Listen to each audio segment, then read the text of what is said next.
guys, what's going on? Welcome back to another episode of Tune Quest. Today we're looking at Clairo's Terrapin, and this is actually a really beautiful progression. It's quite magical, and yeah, I'm going to teach it to you in this tutorial.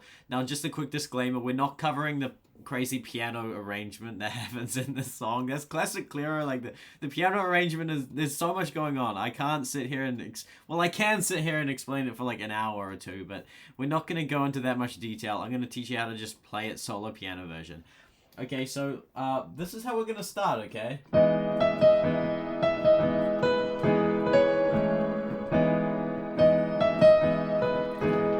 Right, so something like that, okay? So let's start with the left hand first, right? First, you want to make an E major 7 chord, right? So that's just like root position E major 7, just an E major triad there, and with the thumb, you're grabbing that D sharp, so you're getting the major 7, right? And we're playing that 4 times, right? 1, 2, 3, 4. And then what we're moving to is an A major 7 in its middle inversion, okay? So the chord itself is this A major 7 root position, right? So it's an A major triad with a G sharp on top, making it a major 7. But what we're doing is we're playing it in its middle inversion. Now what that does is it keeps the E on the bottom for both of these chords. So you start with this E major 7 and you move to this A major 7. And harmonically, what that does is it almost keeps it stuck in one place because the root of the chord is kind of like not moving, if that makes sense. That's just a little bit of like chord theory as it relates to like songwriting.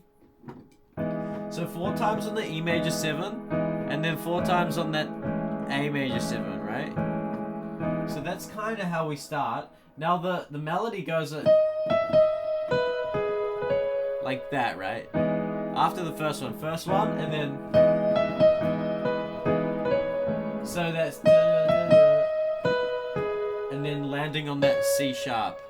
C sharp, that's that target note, right? That's the first time through, and then the second time through is like this. So then it jumps up all the way up to here, right? G sharp, F sharp. Now notice I'm doing these little flicks. Right, that's just to kind of mimic like a vocal movement on the piano, okay? It's got a grace note, right? So, yeah. So that's what we have to start off. And then, what happens when we're here, it goes like this. Okay, so it does this, it kind of moves through this chord here, which is kind of like an A flat minor 7 chord, okay? Just this shape here. It's not that important, right? It's just moving to get us up to this A major 7 and root position this time. Now what we're going to do here is this.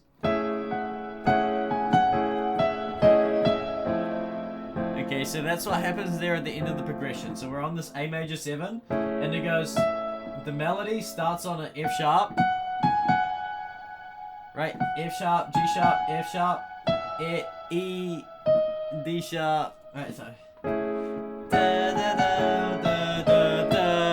And then it comes down, the left hand comes to an F major 7 root position. Now this just goes so nicely, it falls so nicely back into our E major 7, right? So let me play the whole thing.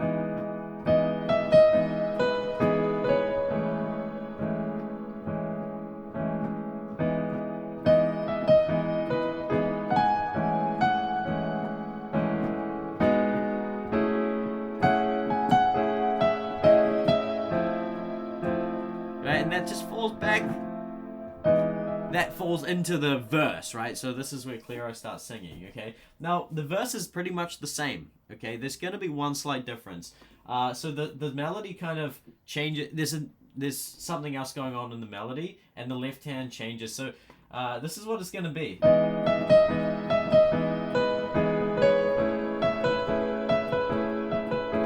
Right, so that's kind of the main idea. So notice the left hand, what's happening this time, right? E major 7 root, A major 7 root. Right, remember how I said at the start it feels like it's not moving?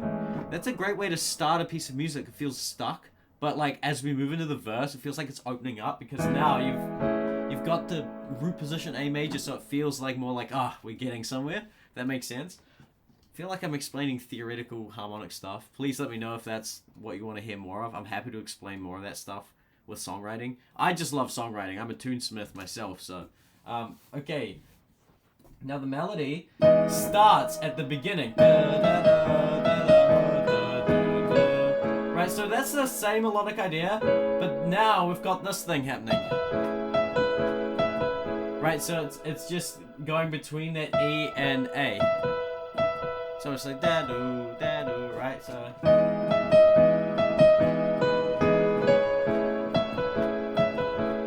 And that's the main idea, right? Happens thrice.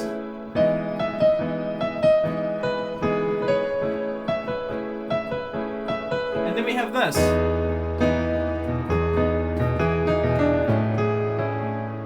This is like my favorite part of the thing. I just love these kinds of things.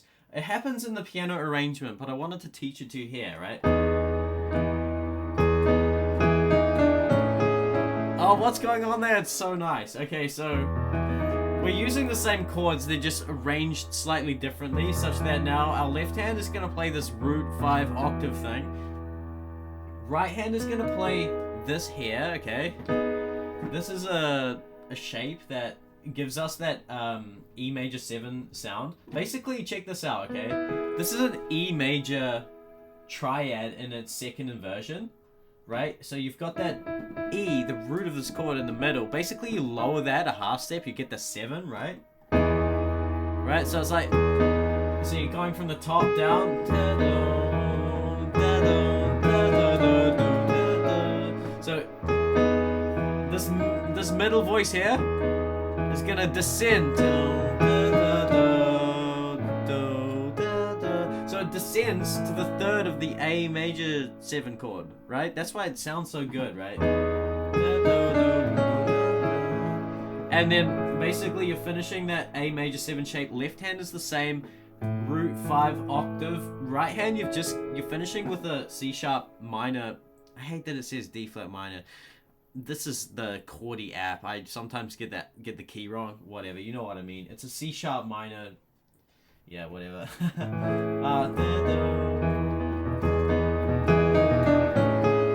Honestly, you could just vibe out on that alone. That's just so vibey.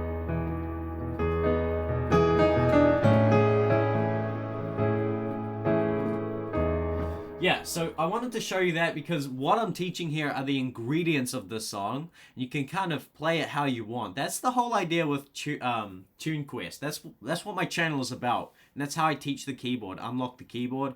You unlock the different elements, the building blocks of music, and you can kind of use them how you want, right? I've got a whole online course called Unlock the Keyboard, and there's a whole module on the basics. If you learn the basics of the keyboard, you have everything in your fingertips and under your belt. You can use it however you want, right? That's my approach to teaching music and the keyboard. Anyway, let's move on. Where were we? That's like most of the tune. You could just like vibe out on that, right? Whatever. Same. However, we move to this really interesting thing where, sorry, Clairo moves. She moves to this thing where we go.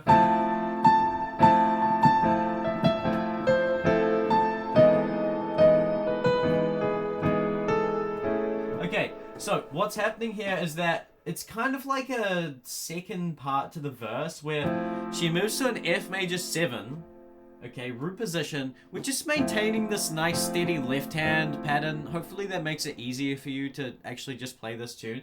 Left hand is just kind of steady on this F, and then it goes back to an E major 7, and that goes up to our A major 7. And very curiously, the chords kind of switch around such that now the A major 7's like the first chord. Anyway, let me go back to the top of that. So the melody starts on this the third of the F, and it descends this kind of like A major 7 shape because it goes like A, E, C, A, back to the top, and then there, right?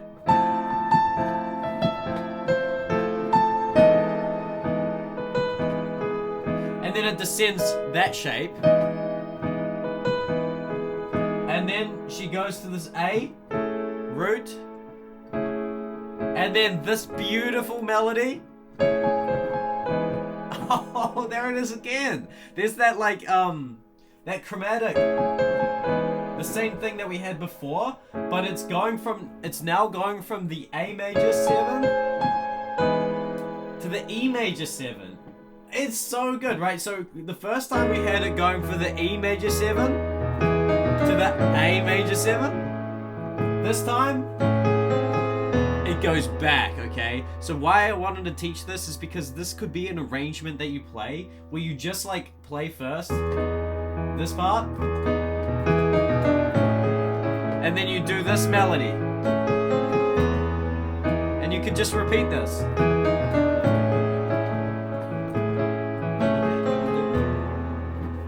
And there you go, you've got a beautiful piano arrangement right there. Instead of playing that hardcore intense stuff, you could definitely learn that if you wanted to, but let's just keep it chill. Definitely for this tutorial. Yeah, so that whole part is like this.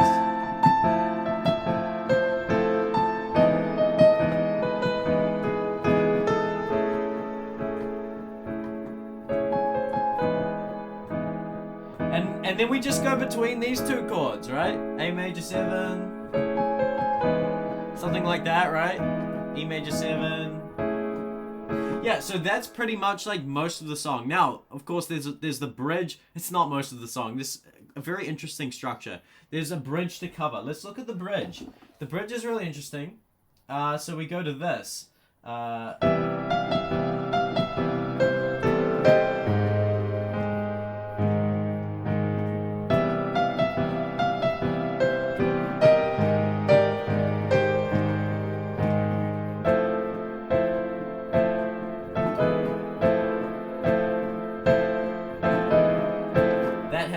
And then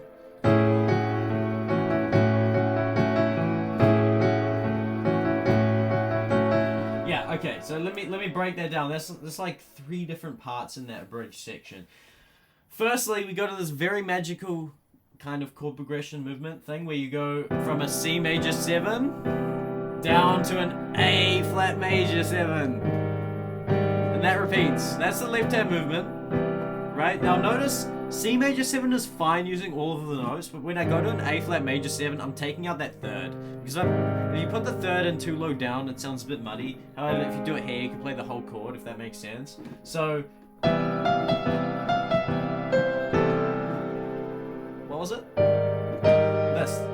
This. So the melody, it's the same melodic device from the beginning of the song, but it's applied now to the context of a C major 7 chord. So we're on the third of the C major 7, and then you go down that shape. The melody then lands here on the E flat as we move to the next chord. Now I like to add some extra notes there. We're on an A flat major 7, so I'm going to add the 7 of that A flat major 7 in the third. Okay? You can just do this with the left hand. And then the second time it does this beautiful descending thing.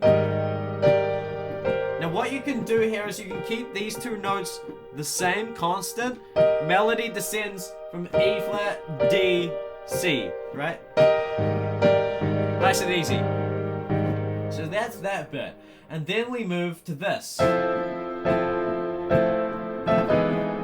Okay, so that's really easy. That's just in the left hand, create an F major 7 shape. That's gonna bounce down to an E major 7 and come back up. I feel like I'm teaching this like it's a sports commentary. I'm so sorry, I didn't intend it to be like that. I'm just excited about this piece of music, and I hope that you can actually play it. So the right hand, we've got an A minor triad going down to A flat minor triad. Now I sound like an auctioneer. It's like 1, 2, 3, 4, 5. 1, 2, 3, 4, 5. That happens a bunch of times. And then we move into this section here.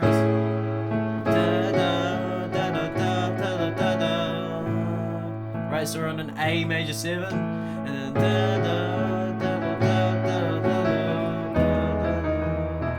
And then we're back at the top, right?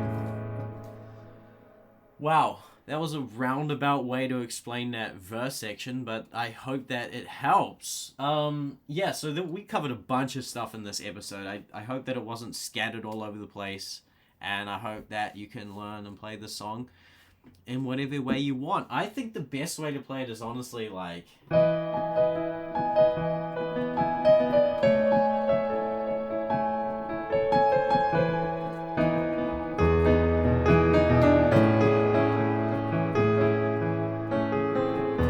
one more thing. Because you're on this tutorial, I think you might have some chops under your fingers. I'm just taking a guess. What you can do if you want to sound like the pianist... do these crazy things. It sounds mostly improvised for me, from my perspective. It sounds like the pianist is taking some like a scale and just riffing on it. Now, what you can do is you can take the scale of the E major pentatonic, right? E, F sharp, G sharp, B, C sharp, right? And then, left hand is quite simple. So this is a great way to practice improv if you don't improv much yet.